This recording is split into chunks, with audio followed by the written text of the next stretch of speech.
Um, I just got out of the shower, and I'm just trying to chill. Showers wear me out. Takes a lot of energy and some time, and it's a little bit rough of me trying to twist and bend and duck and everything else to try and get my arms up to wash my hair and down to wash my legs and everything. I'm still somewhat restricted, but I try to make it through as best as I can. Um, but I don't know. I just wanted to pop on today and kind of update people on where I'm at. So I did have my double mastectomy surgery on the 17th, and they immediately started phase one of the expansion process. I have since been expanded a couple times, possibly a little bit more one more time, and then I think I'm good where I'm sitting. But um, then I start chemo on July 5th, and from what they said originally, I think they said it's going to be a total of like 24 weeks total of chemo. So I kind of have a little bit of a break from now until then, of maybe only one doctor's appointment um, for part of my expansion, and that's it. Um, and then my plastic surgeon isn't going to touch me at all or do anything for me at all the whole time I'm on chemo because it's just too dangerous. Um, and then, yeah, when I'm done with chemo, sorry, this is my chemo port where they made the incisions and they dug all the way across to make a pocket and everything for my chemo port. That's still healing. Had some trouble with that early on. For some reason, the day that I got it put in, it hurt so bad. I ended up in the emergency room later that evening because it hurt so bad, and they had to give me a shot of morphine, and they gave me some pain meds to take home, anti-nausea meds, because I was feeling like almost the gamut of everything. So, but I'm starting to feel better. I just had an expansion done yesterday, so I'm very, very tight. Very tight. And this is the most painful one yet because it's so tight and heavy. And to be honest with you, in this current moment, I honest to God do not understand how people can do this just for cosmetic purposes, to get bigger boobs or whatever the case may be, that they would elect or volunteer to get this done without it being a necessity. Because everything I've gone through so far sucks. I mean, I'm getting through it and it's difficult, but it sucks. And if I didn't have to do any of this, honestly, I wouldn't. Like, if I hadn't gotten breast cancer, I probably never would have gotten a boob job or anything like that. So, yeah. Um, anyway, so that's kind of what's going on there. I started back to work this week. I've run a few appointments already this week. I'm just trying to take it easy, kind of work some appointments in here and there slowly to get back into things. I'm back to driving again on my own, so I'm starting to get back to the normal everyday stuff of taking my son to and from daycare, getting him up, getting him ready, getting myself up, getting myself ready, going to work,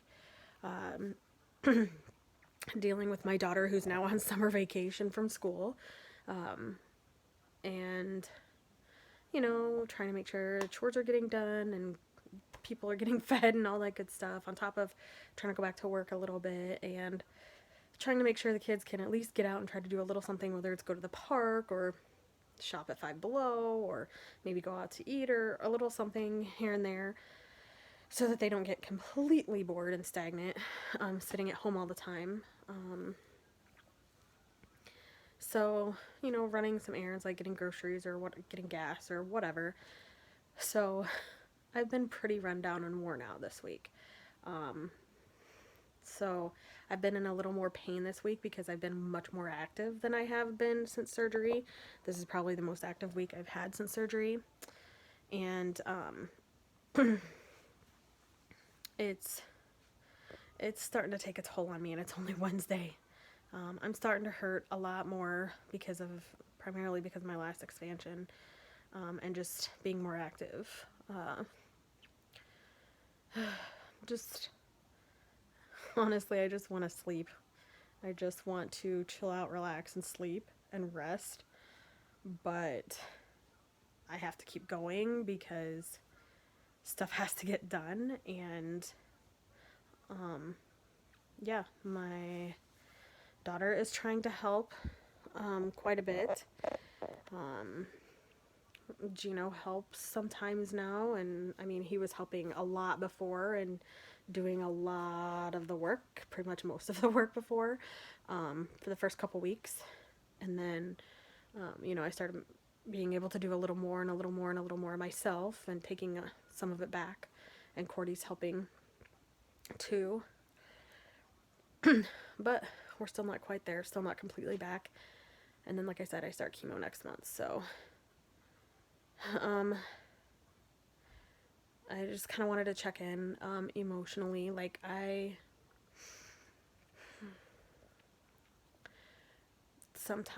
it's up and down. Sometimes I'm good, sometimes I'm not.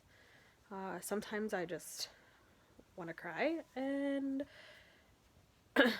I do, or I just try to push the bad thoughts or negative thoughts or whatever out and move on. Obviously, with a cancer, this is my second type of cancer. So, this is the second round for me. This round is a lot different than, because I had thyroid cancer the first time. And that process is a lot easier than this has been. It's a lot less of a process and a lot easier and quicker recovery and things like that. But this time around, it's been a lot more rough already, and I'm gonna lose my hair, which I love my hair. I have long, thick, really pretty hair, and I get compliments on it all the time, and I'm known a lot for my hair, and I've never been bald. I don't know what's going on under this mess of hair. So I guess we'll see. But I mean, to be honest, having this diagnosis of breast cancer, initially, the thought, without knowing what type of breast cancer it was, how severe it was, how rapidly it was growing, or anything, just, hey, you have breast cancer. You tested positive. It's breast cancer. That's all I got initially, and it took days before I could get in to see like all the oncology doctors to get a little more information. And even then I didn't get all the information because they were still waiting on some test results. But I mean, the first thought that crossed my mind was, I'm gonna die. And this is it. This is what's gonna do it. I'm gonna die. And I'm gonna leave my kids. I'm gonna leave my family and my friends. And I'm not gonna be here anymore. And that was my initial thought. And it was extremely difficult to hear that news and have that be my first thought. Because honestly, I'm not ready to go. I feel like I have so much more to contribute to this world, and I'm not done. I'm not done. I still have a lot more to do, and I'm not done, and I'm not ready to go yet. So, the first day for sure was like that. The next couple days after that, because I had the biopsies done on Thursday, got my diagnosis on Monday, and then I think Tuesday or Wednesday is when I saw my oncology doctors. I think it was like the next day or day after. I don't know. Anyway, until I sat down with my doctors and they looked over all my tests and images and everything that I'd had done so far. Then they sat down and drew pictures and talked to me, and I met all the team and everything. And they told me, the surgeon told me that from everything that they saw, I was stage 2, which is early stages. We caught it in time. I am treatable. I am curable. And they were going to treat to cure. Once I got that diagnosis, you know, the fear of death, if you will, like, kind of went out the window and helped calm me down a lot. Then, you know, after, you know, meeting with all those doctors and getting all that information, I kind of took things and went emotionally to, wait, okay, so I'm curable, I'm not going to die from this. However, we have to treat this. We have to stop it. We have to get rid of it. And we have to try and make sure it doesn't come back. Well, then I started thinking about, what do those steps look like? And it was like, they have to cut the bad stuff out. So I'm going to have surgery. And then we knew that I had multiple areas of disease in my left breast. So they were already talking from the start of a mastectomy. And then I met with the anesthesiologist, or not anesthesiologist, the radiologist who does the radiation therapy. And she told me that based on everything that she was seeing, I was more than likely gonna need to have radiation as well. So then, of course, the oncologist, I met with her regarding chemo, and she said, we're waiting on one test result to come back. If we get that test result back and it's positive, then we're going to go right to chemo. And we're going to do chemo treatment first, and then we're going to do surgery. But test came back negative. I was able to skip chemo first and go right to surgery. But I had to process all of this, and I had to think, okay, I'm to a point now where I have to have, the doctor told me I have to have a mastectomy. And then all the decisions I had to make after that, like, okay, the doctor's recommending that I have a mastectomy of at least my left breast, which was the disease breast. So now I have to talk to my surgeon plus a plastic. You know, do I even want to do reconstruction? Do I just want to do the mastectomy and be done with it? You know, I had to go through that process. And then I had to go, when I decided to go ahead and do the reconstruction, then I had to find a plastic surgeon. And then I had to meet with the plastic surgeon about the steps that we were going to take afterwards to do the reconstruction.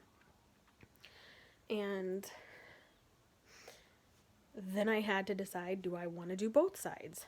Just to make sure that it has nothing to come back into if it does come back. Do I want to save my nipples? Do I not want to save my nipples? You know, they couldn't, so it is what it is. But, like, do I want to do reconstruction of those? Do I want to do tattooing? Do I just want to leave it? Like, what? You know, there's so many decisions involved in all of this that there's so many processes. There's so many different types of treatment, and there's so many different processes within those different types of treatment, and so many decisions to be made, and so much information thrown at you that it's so overwhelming, and it's scary and frustrating and difficult. It's been a roller coaster of emotion, and I knew it was going to be rough, but I didn't realize it was going to be as bad as it has been. And then when I got the news that I had 5 different areas of disease within my left side, and I would have had no other option other than to do a mastectomy first. So I chose right. And then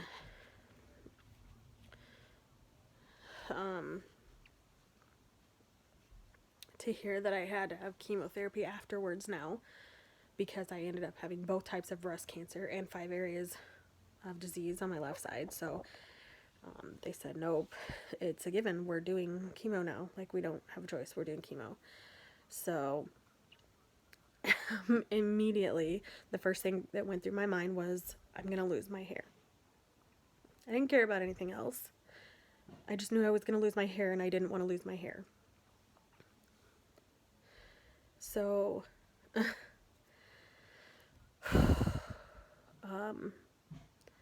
I mean, they went over the, all the bad stuff that could happen and everything, and all the medicines they were going to give me, and all the different processes, that they have in place to help with, those side effects, those potential side effects or rare side effects or whatever, and the different things that they watch out for and test for and treat for and all that good stuff. And again, it's all very overwhelming. But for some reason, the biggest thing that I keep thinking about is that I'm going to lose my hair. And so I decided to try and help make that better and make me feel better about it. And everything, I decided to have a hair cutting party. So about a week after I have my first chemo treatment, before it all starts to fall out, because they said about 2 weeks after is when it's going to start to fall out rapidly in huge chunks. And I decided I don't want to mess with it. I don't want to deal with that. I don't, like, my hair, I shed enough as it is, and I have small chunks of hair everywhere, and everybody thinks it's gross, disgusting, no one likes it and wants to deal with it, and we're all tired of it anyway, as is. So I didn't want to have to put myself or anyone else through huge chunks of rapidly falling out hair. So we're just going to cut it before it starts to fall out, so that we don't have to worry about that. I don't know. It's going to be a different looking me, I guess. But I have a good support system.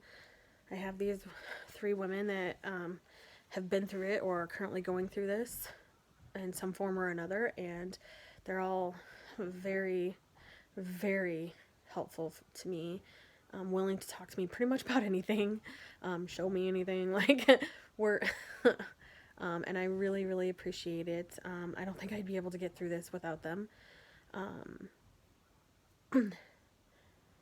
But so far, I mean, mentally and emotionally, I've actually been handling this a lot better than I ever thought I would. And a lot of people keep telling me, you're doing great, you look great, like, you're recovering, quicker than expected. You're doing really well, a lot better than I've seen a lot of other people. And I attribute it, I guess, to a mind shift that I did a couple months prior to having been diagnosed, to try and find the most authentic version of myself and be the most real, authentic version of me that I can be. And I went through a training and a process of trying to find that person and not worry as much and everything. So for me, luckily, so far I haven't gone to counseling. I haven't taken any anti-anxiety or antidepressant meds or anything like that. I've just been dealing with it and trying to handle it on my own or with my small community of support here. And so far I've been doing pretty good, I think. However, I do have my moments where I maybe get cranky and blow up a little bit at people. Or, I have my moments where I just think today is one of those, so that's why I'm making this video now. But I have moments where I think I've only gotten through step 1 of like 5 or 6 different steps at this point. And I'm like, it's hard to see a light at the end of the tunnel. It's hard to see where this is all going to be done and over with, and I'm going to be able to get back to normal and move on with my life as normal. It's difficult. It's scary to think that I have 24 weeks of chemo. I'll be done in December, like just before Christmas. I'll be done with my chemo treatments. But then I have to turn around and do radiation. And my chemo treatments start out every other week. And then after several treatments, then I go to every week for the remainder. And then after that, I'm doing radiation, and that's 15 minutes a day, 5 days a week for 12 weeks. And then after that, I'm having my second surgery for my reconstruction. And that's another 3 weeks of recovery afterwards. You know, and then after that, I have to do hormone replacement therapy, which is a pill that I have to take every day for 5 years after that. Like, I just look at it and I total it all up, and it's going to be almost another year before I'm done with everything. And this is a long, drawn out, hard, difficult process. And so I look at it and I think, God, I'm just in the beginning. I still have almost a year left of this. And it's hard enough already. And sometimes I wonder if I'm going to be able to hold it together long enough to make it through all of this. Some days are harder than others. Some days I'm more positive than others. Some days I'm just emotional. And I don't know. Sometimes I want to give up.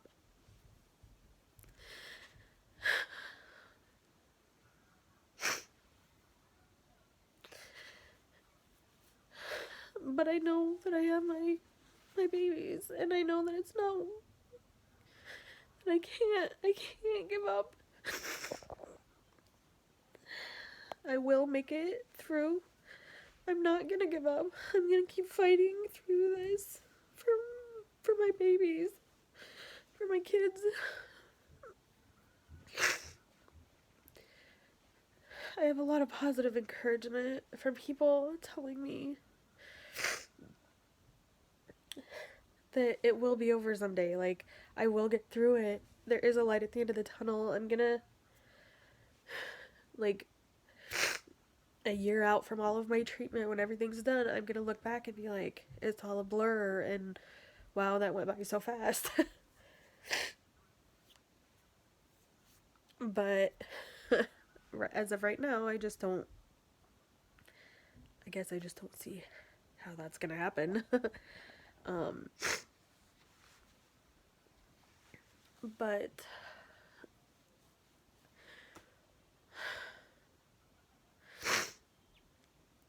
I just try to take it day by day as much as possible, and one treatment at a time. I just finished, I got my double mastectomy done. We're pretty much done with as much reconstruction as we can do right now. So I get a break for a few weeks, and then I start chemo. And while I'm going through chemo, that's the only thing I'm going to be going through for treatment. So I'll spend my time focusing on that, and just getting through that. That's all I can do. I can't think too far. I can't think, oh my gosh, it's 24 weeks of chemo, and then I have to do radiation, and then I have to have surgery again, and then I have to do pills for 5 years. Like, I can't think about it like that. Because if I do, it's so overwhelming and so scary that it's going to break me down. And I don't want that. So I'm just doing it like this. Just taking it one day at a time, one treatment at a time, and kind of going from there to get me through it. But yeah, sorry, this one was a much longer video because I haven't updated in a long time, and I haven't really shared a whole lot of my feelings and emotions and thoughts about everything. And I kind of wanted to do that this time because it's not just about the treatment. It's not just about my progress. It's about where I'm at mentally and emotionally as well as the physical. So yeah, so I'm gonna go get dressed and go have dinner with my family, but I just wanted to update everybody and, yeah, hopefully help somebody in the process if I can. So I'll see you next time. Bye.